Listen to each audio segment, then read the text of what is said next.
Awesome. Well, good morning and hi, everybody, and welcome to the Public Practice Accountants Club, a space for leaders and emerging leaders in the accounting space to come together and connect over the unique challenges and opportunities faced by our industry.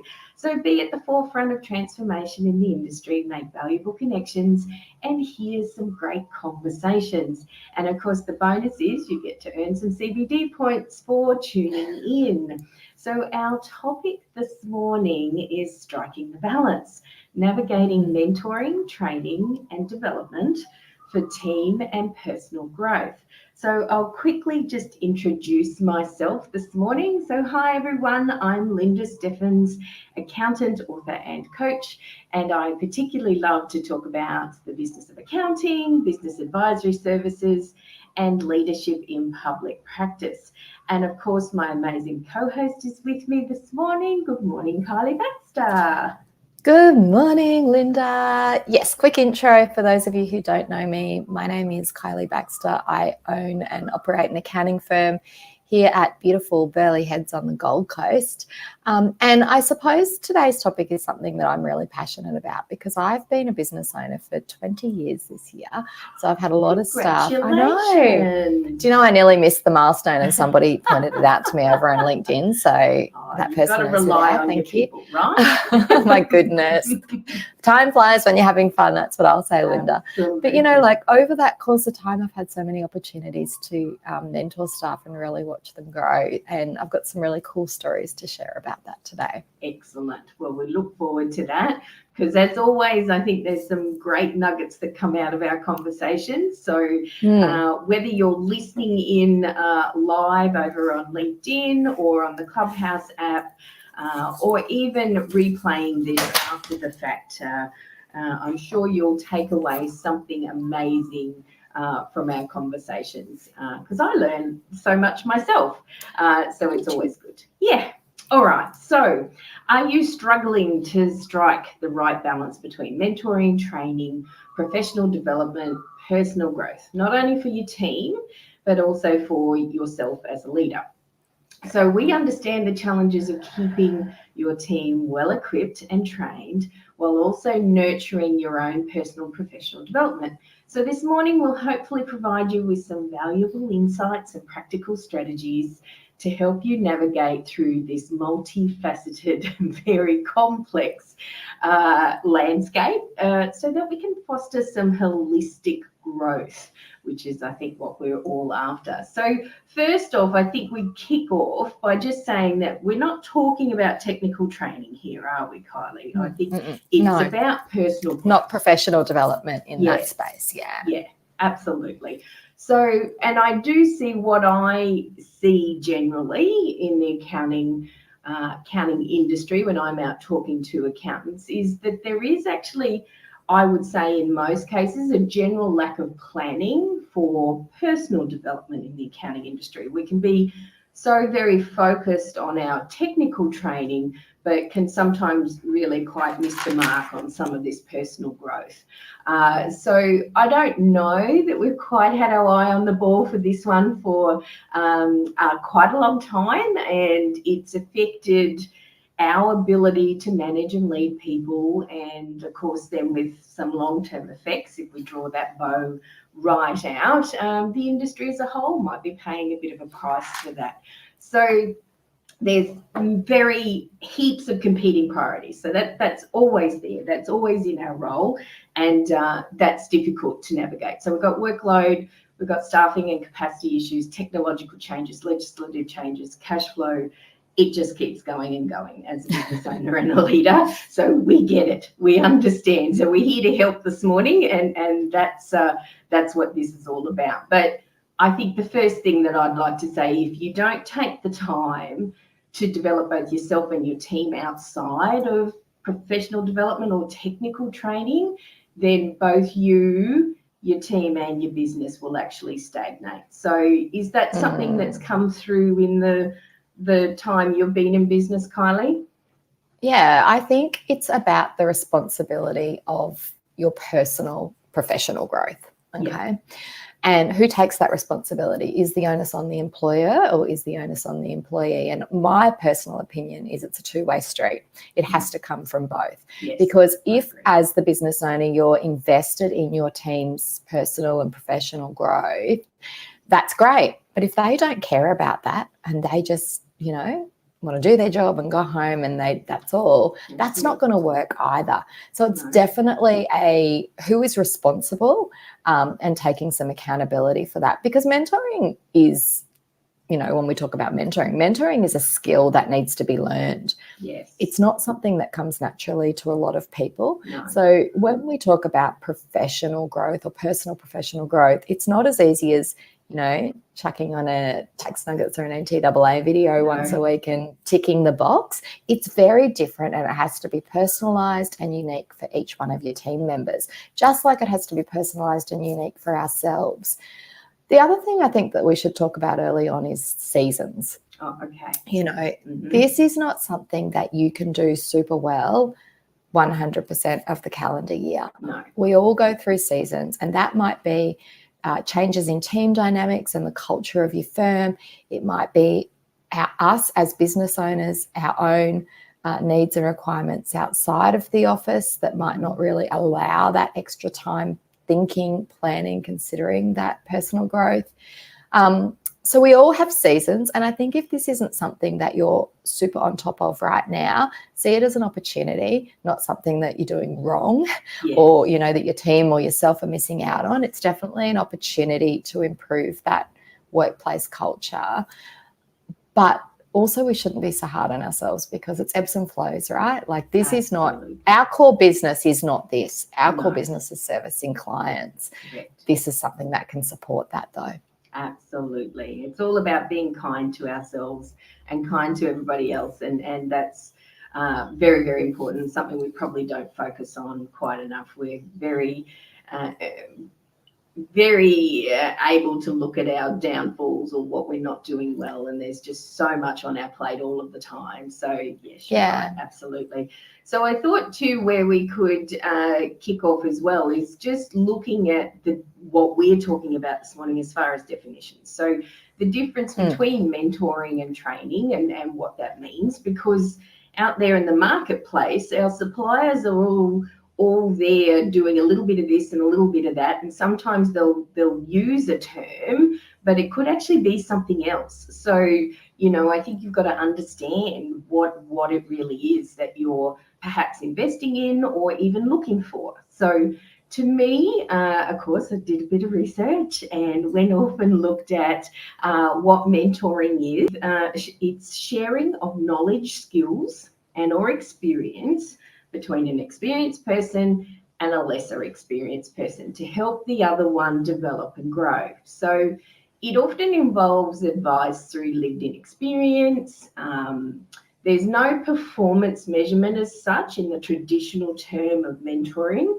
It's personal, and the mentee tends to drive the relationship. So generally it's a one-to-one relationship, and it's guidance, but often with little or no accountability. So it's somebody sharing what they've gone through. Whereas training, I think the core difference with training is that it's not guidance. It's simply telling or showing you how to do something, often based off a standardized procedure or process. And it also doesn't have too much accountability in it. You just sort of hand over the information, and then it's up to whoever's taken on that training to run with it or do whatever. So they were the two definitions that I looked. Kylie, did they stand up for you? Yeah, I think that's pretty good. For me, the thing that sticks out the most is training is not personalised. Mentoring is personalised and unique. So that's sort of where I see the variance there. Yeah, often. And of course, being a coach, I'd love to throw a third one in there with coaching. So again, coaching is not too dissimilar to mentoring actually, except with coaching, you can actually add in there predetermined goals and accountability. So it has, particularly where coaches use a mentoring type style, which I would put myself in that basket. Very much it takes on that extra level of where you can actually, get the accountability stuff around it. Also, coaching tends to be run a little more from the coach's perspective, not so much driven by the person undertaking the coaching. So there is direction involved, there is guidance involved. And coaching, of course, as many would know, can also be done on a group basis. So not necessarily just one-to-one. So I thought I'd throw, just to make the morning interesting, why not throw that third one in there as well? So mentoring, training, coaching. And as I said, the market is teeming with people offering a whole lot of these sorts of things using this terminology. But how do we even know what we need, Kylie? I mean, this is the hardest thing. So particularly when a lot of these service providers, as I said before, can be a combination of all of these things. So where do we even start? Yeah, look, I think you start by analysing the needs of the people that are in the office. And often that starts with ourselves. Yeah. What do we need and what do we want? And making sure there's some alignment there, because the last thing you want to do is go investing, because this is a cost, right? Like you need to really, and even if it's not a financial cost, there's a time cost, which in turn is a financial cost. Right. So we need to make sure that we understand for ourselves where we want this to head, and is this investment something that's more for us or more for our staff or for both? Then consultation. I'm a big fan of consultation, as you know, Linda. So I really would want to talk to my staff, maybe lead them down the same sort of pathway of reflection that I've done for myself. And that might look like, where am I now, and where do I want to be in 12 months, 2 years, 5 years, and then what skills do I need to gain to get that? And we're not talking technical compliance skills. We're talking, if you're talking to sort of an intermediate accountant who's just sort of starting to deal with clients on a more regular basis, that might be the bit that's sucking up their energy and their time. They might be delaying those client conversations. They might be worried about saying the wrong thing. All of that sort of personal stuff is what we're talking about. So you really need to dig down and find out what everyone wants, because the last thing you want to do as a boss is go, I'm going to roll out this awesome, I'm going to bring in this awesome coach. I'm going to roll out this awesome mentoring program. We're going to do this without any real specific actionable, this is what we want to achieve. Or even if it is, this is what we want to achieve. And the team go, that's not what I want. So what? Not interested. Yeah. Exactly. Yeah. And Shizova, I hope I pronounced that right for you, has just said also too, another difference that we didn't highlight was mentoring can tend to be long-term, whereas the training can be short-term. You're absolutely right, Shizova. So I hope I pronounced your name correctly there. Thank you for your comment. Unless you've got reams of money, which nobody has reams of money, and I think as accountants we're not into just throwing the money up into the air and hoping for the best. We're all about research and trying to get it right.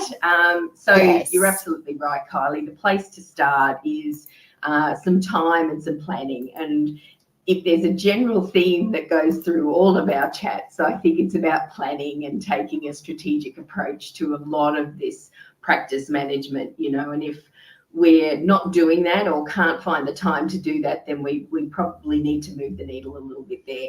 I would like to just say that my number one rule about leadership is that you cannot ask somebody to do what you are not willing to do yourself. So if, just in your example, Kyelie, you said, I'm going to bring in this great coach, we're going to do all this stuff, woohoo, let's get excited. And you're asking the team to come down this path with you. But if they haven't seen you engage, or they haven't seen you do anything, or you turn up late to the meetings, or you don't turn up at all, or you don't have time, then you may as well have thrown your money away. Actually, you could give it to me if you like, because that would be, that's all you're going to achieve. So I think that's the first thing. And also too, I've got some great questions. Why do you need to do this in the first place? What are you looking to achieve? What are the outcomes that you're looking for? And I think also too, assess the team. Like you said, Kylie, who who are we looking to mentor, train, or coach here? What are their strengths and weaknesses? What are their personality types? How might they best react? And even when you're sourcing a provider, it would be talking to them about that, because, you know, it's some will openly say or have different approaches with things. So it's really important that you can get a personalized approach to some of this stuff. And then how timely is your requirement? When do you need this done? Is it something we're quite happy to do over a 12-month period? Is it something I just need some short, sharp training for? I want to just get the ball rolling. What is it? So then answering some of those questions, I think, then helps you get into how do I do this? So which modality do I use, and which combinations of modalities might work out? I think also it's about sharing your story. You know, as business owners or practice managers, we've all gone through some shape of this professional or personal development. And it is really, really important to sit down with your team and share with them what it looked like for you, what you thought it would be, what it actually was, you know, and what the outcome was and why you're invested in it. Because the buzzword these days seems to be storytelling, you know, and it's not a buzzword for no reason. Really, people want to hear other people's experiences, their lived in experiences. So I think when it comes to something that might appear to be a little bit outside the circle of our daily tasks, it is really important to give a personal reason as to why you want to offer this to the team. Because that's the other thing. It's an offer, right? As Linda, you've said, it can be expensive. It can be quite an investment and it can super pay off, but you've got to get that engagement first. So, yeah, I think storytelling is a really important factor in this space. And look, the one thing, absolutely, the one thing I highly encourage anybody that works with me is absolutely using storytelling, and particularly around that leadership position, because it is storytelling is mentoring, really. You know, that's what it is. And so if you need to be if it feels a little bit vulnerable for you that you're sharing the story, it's really important that you actually do that, because others will learn from that and they will take your lead. And that's that leadership number one rule. You can't ask somebody to be vulnerable or to engage if you've not done that yourself, and storytelling is a great place to start. So, you know, I think you've got to also find that balance between, you know, I remember my mother telling me stories about riding the horse to school, you know, and things like that. And as a child, you roll your eyes and you just go, oh, Mum, that's ridiculous, you know. So that balance between the really cliched back in my day story versus the true personal growth journey, how you felt about it. So you might want to just take some time to think about what that is before you try to even roll it out to the team. Because those old, back in my day, you know, I worked 10 hours a day and did this and did that. Well, our teams are looking for things entirely different these days. So we've got to be a little bit attuned to that. And that might take us to the why, Linda. You know, like we've sort of talked about what's on offer, but why would you do this? Because really, like I said, we're not in the business of training and developing our staff. So why would you do that?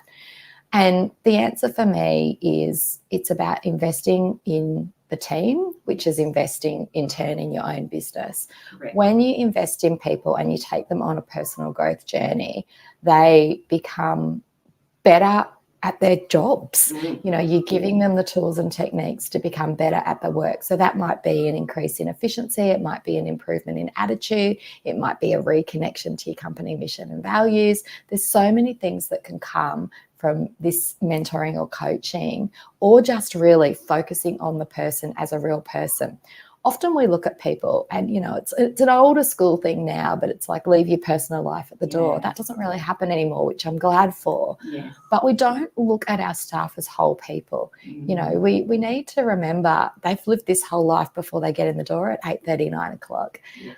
They've done a million things. How is that impacting their work? What are they then trying to achieve at work? Are those things counteracting? But there's this whole multifaceted thing going on with each and every single staff member. It is not possible for one person to mentor each and every single staff member because it's just draining. It really is just draining and it's too much. So and it would be a full-time job, you know, that's the other thing. You would be doing nothing else. It would be a full-time job. So I do believe in programs. I think that running people through programs in some way, shape or form is really powerful because then you can make them unique to that person or to that group of individuals. Absolutely. Just going back to the investment thing, I'm not sure who said it, but there was a podcast or a book or something that I read for a little while back, and they commented about a business owner's take on training, and he said that business owners often go, well, what if I train team members and they leave? And this fellow said, well, what if you don't train them and they stay? And so, you know, that's that invest in your team, invest in your business, because you know, currently in the accounting industry too, it's all about the attraction and retention of staff, of skilled people. So we cannot sit on our laurels with this. This is something very important that we've got to help our team members and prospective team members to be able to see that we would help and take them on a leadership personal growth journey. And I guess that's where I've, you know, got some stories to tell. Like I've definitely had staff in here that I have invested in professionally, not just the compliance work. And it's turned out that public practice isn't really what they want, nor where their actual skill set lies. And as an employer, that's a really hard thing to navigate when you're the one paying their wage, you're the one, you know, paying for this personal growth, you're investing time in them. And it turns out, well, hang on, this isn't actually working. It's a nice place to work. They're happy. Everyone gets along. It's good, but you can tell it's not going to be for the long term because that's not really where their future lies.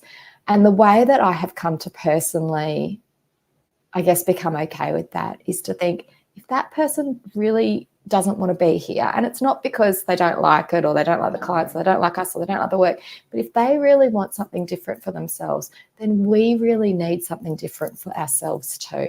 You know, we really need someone that does all of the things that we need and that is super passionate and focused about this, not just super passionate and focused because they feel obligated to because they like working here. You know, it's really important as you go through this journey with your team that you maintain a big picture view and you don't really just think about it from a how does this affect me and my business, because tapping into personal growth is bigger than just the business and the work that we've got to do. And that's scary. And I think that's number one reason why people don't do it, to be really honest. It's too outside the scope. It might bring things that people might realise about themselves, where it's all going pretty well at the moment, particularly with resourcing issues. Like there's just lots of things to consider. Absolutely.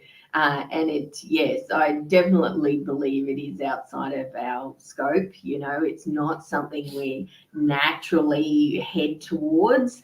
And, you know, I think from that perspective, you know, it is something, it's like anything new when we're trying it, you know, it is, we might fall, we might stumble, you know, it might cost us a little bit of money and some time, but the investment overall will be worth it if you go about it the right way, I think. And if your intentions are true, you know, I think then, you know, it's still going to be a very good learning experience for you and your team. So if I think about the areas that you might want to focus on as far as personal growth goes. And this just comes from my experience in working with accounting firms and accountants and what I see out there, what I'm hearing also too, as I follow through on social media as some people that are talking about the industry all the time.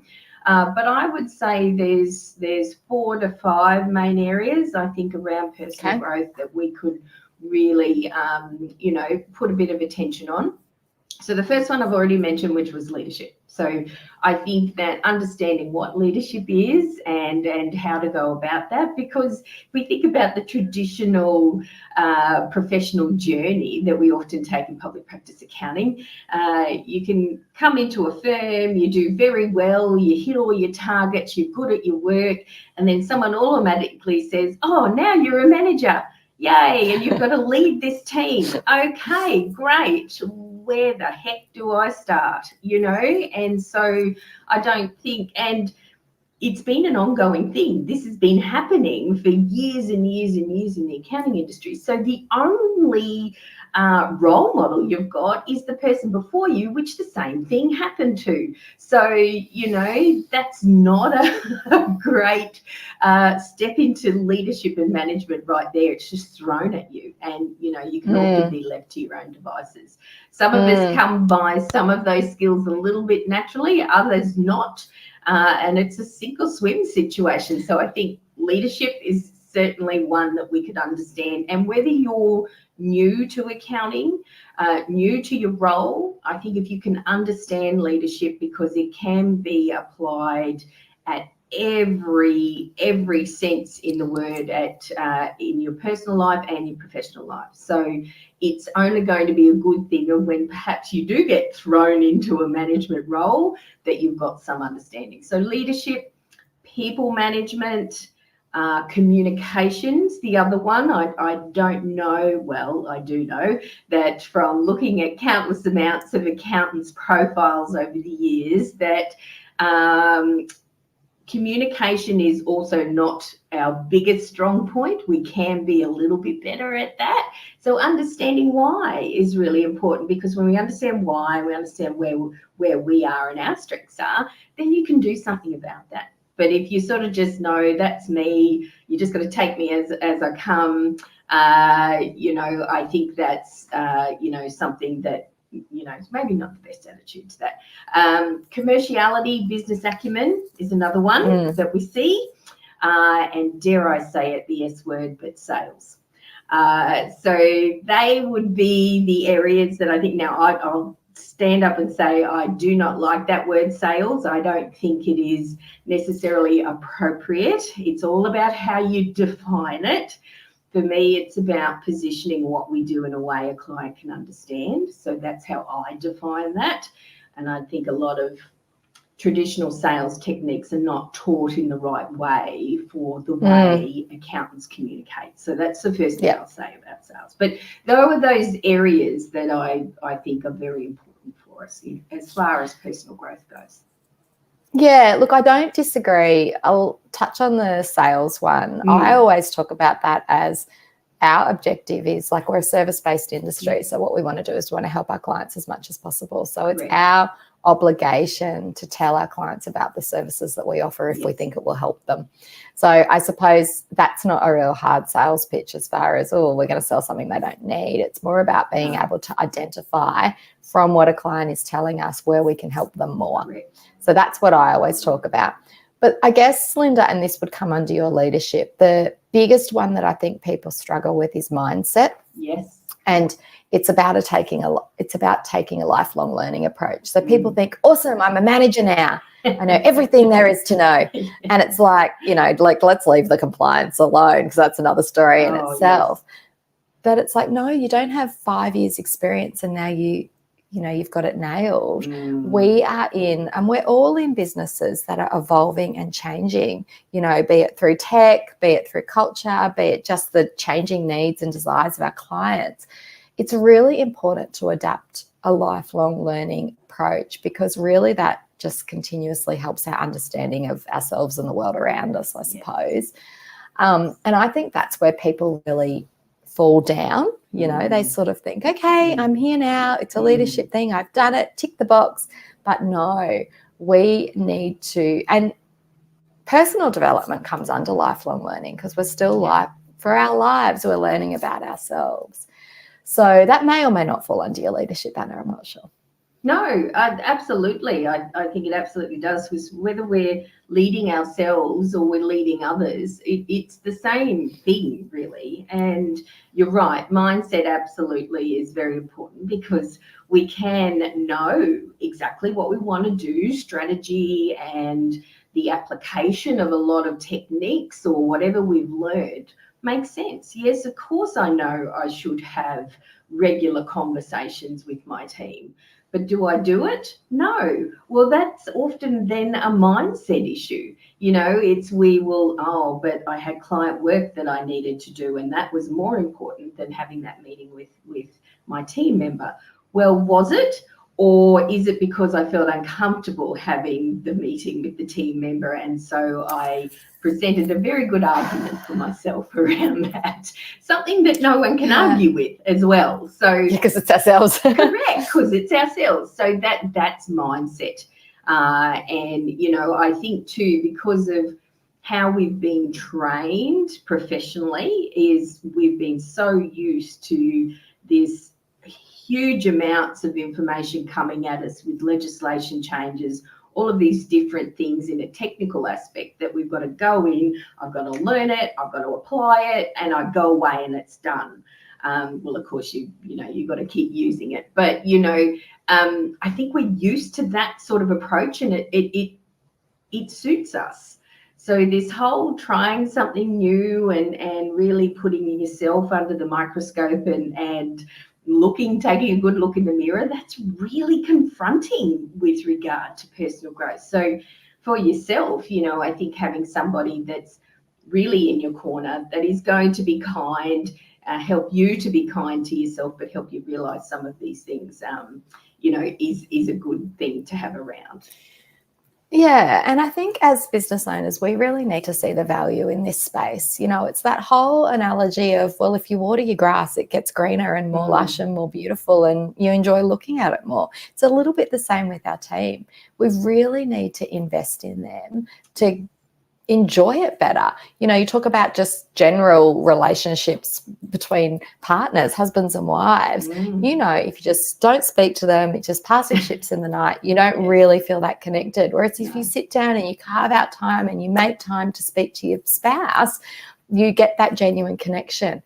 Same at the office. If you make time to sit down and speak to your staff, even if it's in small groups, because you've got a lot of staff, it doesn't have to be one-on-one. They feel like there's genuine care and attention there, and you will see them blossom.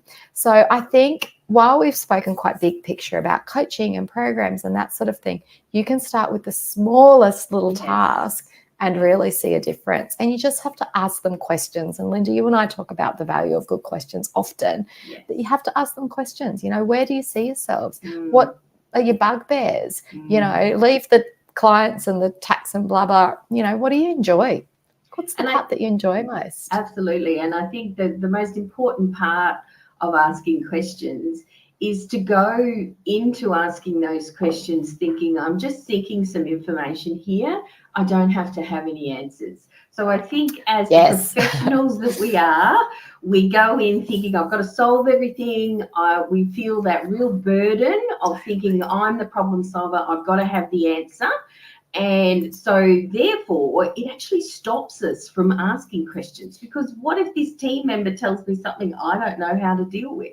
Well, it's not actually your issue with that. It's really that you need to take in the information and think about it and give them some space to talk about things. So I think that's the thing is do not think asking questions is about having answers. Please take it from the position that is, I'm gathering information, because I guarantee 100% you get the information, you go away for a little while and think about it, your amazing analytical brain will come up with a solution, but it may not be right there on the spot. So take that pressure off yourself, ask the questions and gather the information. No need to give answers. That's the true definition of consultation. You're just seeking information. Absolutely. There's no real resolution. There's no outcome. It's just seeking information. Sometimes you have to make that super clear when you're speaking to people. Hey, this is consultation. We're just having a chat. I always say at the beginning of every one of them, look, we might not have the answers today. We'll have to work on this together. Let's see where we come up with. And always at the end of whatever your discussion time is, you can always just go back and say, oh, well, look, here's some things we need to think more about. Where do we need to go? Yeah.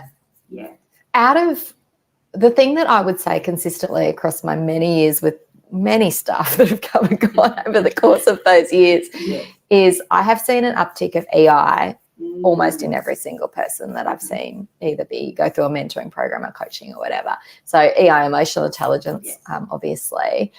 But that is amazing because that makes people stronger versions of themselves. So when they understand their own emotions or why other people might react in that way and how that then in turn impacts our actions, it really changes the dynamic and, dare I say, the culture of your firm, because people have, they're more empathetic, they have a better level of understanding. So if you only get higher emotional intelligence out of, whatever you decide to do, that is a huge win in itself. And in fact, I even saw this thing the other day where they were talking about onboarding staff members, and they said one of the things we do is we have our team introduce themselves via email because they are a big firm.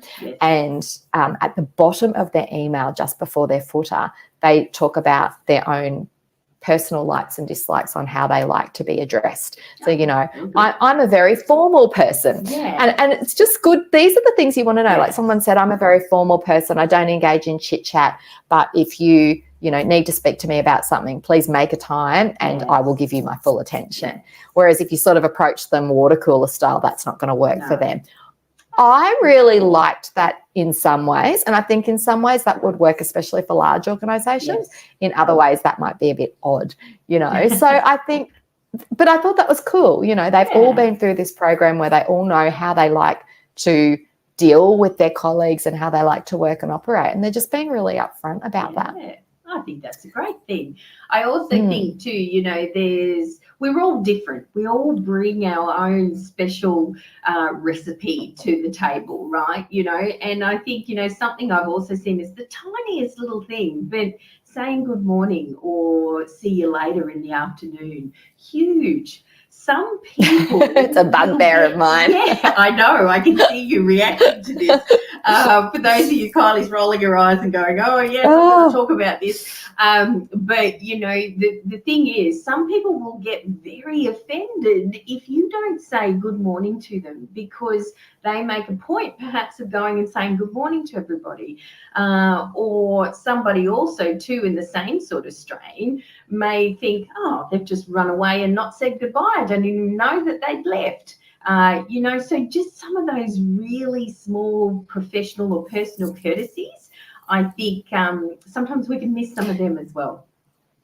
Yeah, that's me. I'm the one that wants everyone to say hello and goodbye to each other. Not only for hey, there's a fire, did that person, were they here today?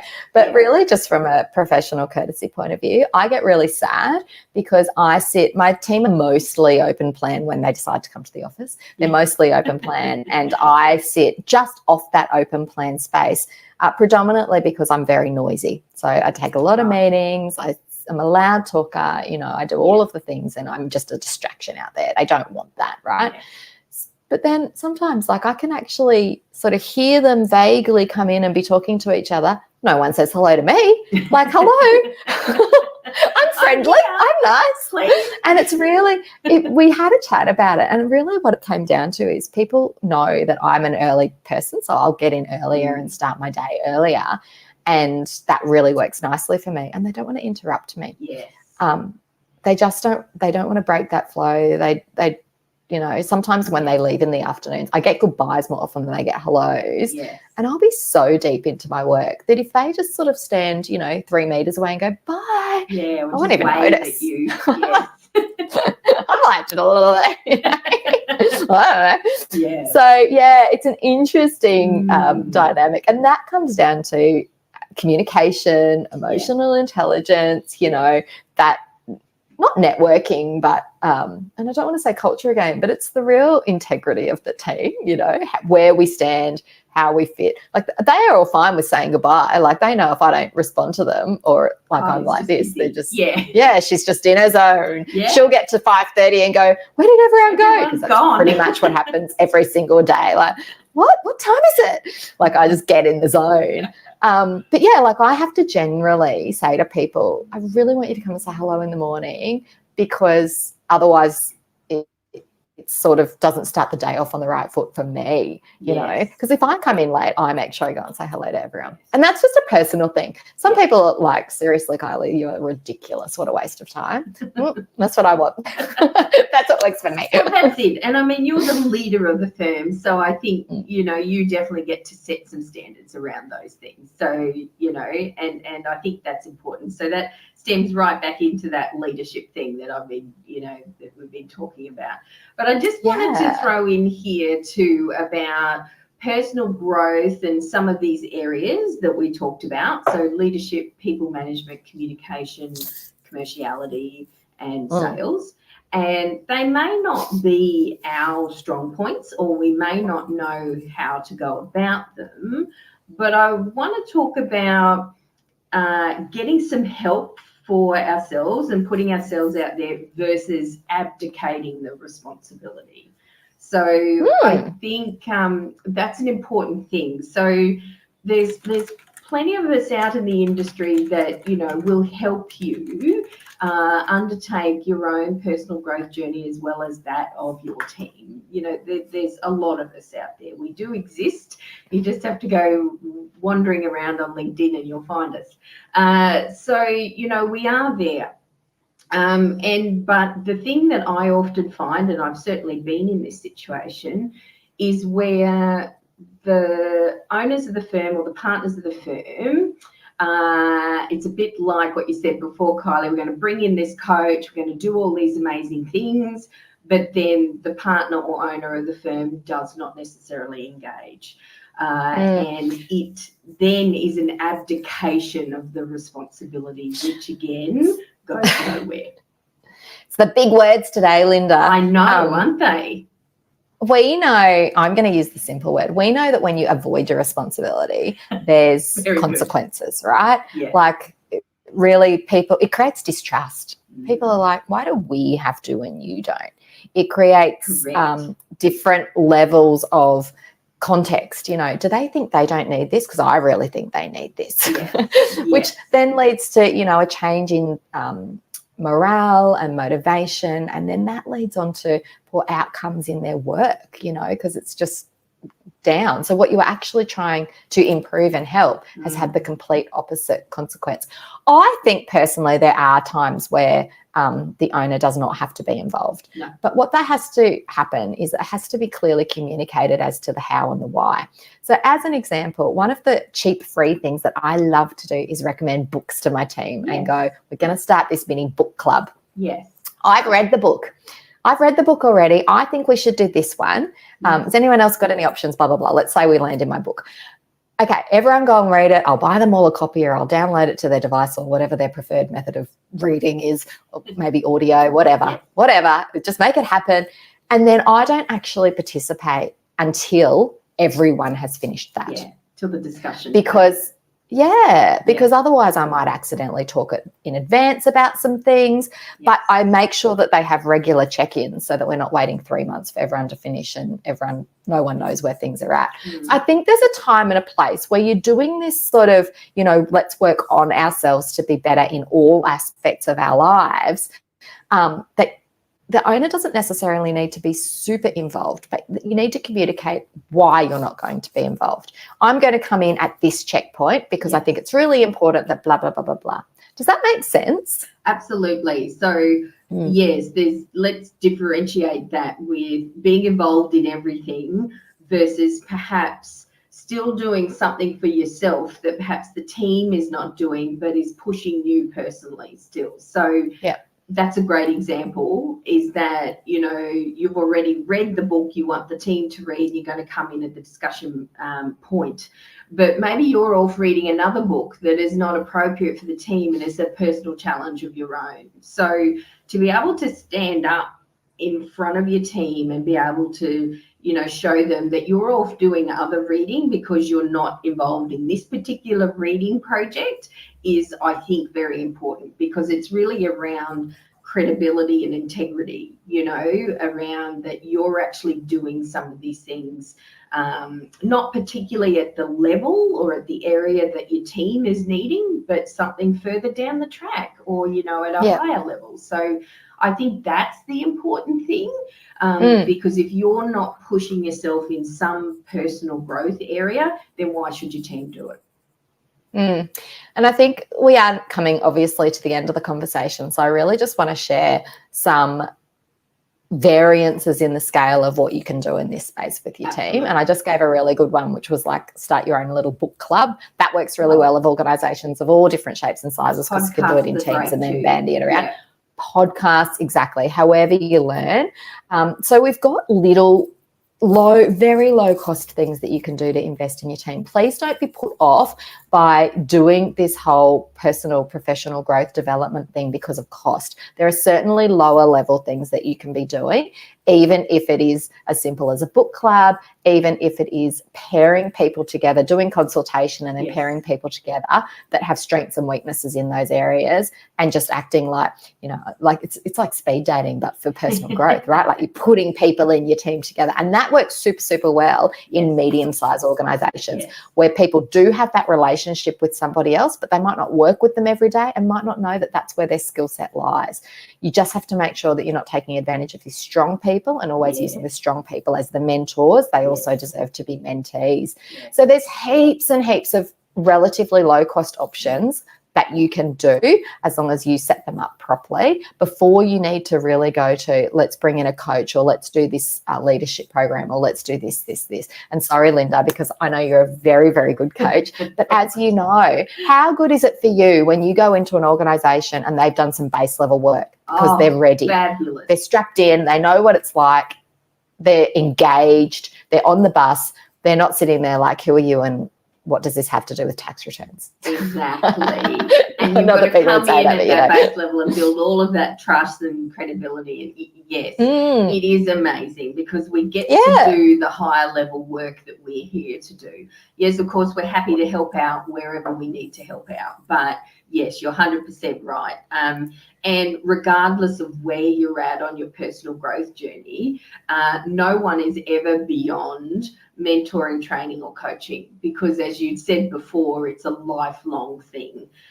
So there is always something that we can just move the needle on that little bit, you know, that's just going to invest in either ourselves or our team, clearly across our business, you know, that will be all the better for. So if we start to wrap up a little bit, we've talked about mentoring as being that one-on-one personal relationship, really around guidance, not so much about accountability, and that it can be a long-term situation. Training, a bit more of a short-term application, a bit more of just do it this way. Often standard procedures or programs that are already in place, quite standardized. Again, won't necessarily have accountability. It's up to whoever's doing the training to take it and do with it what they will.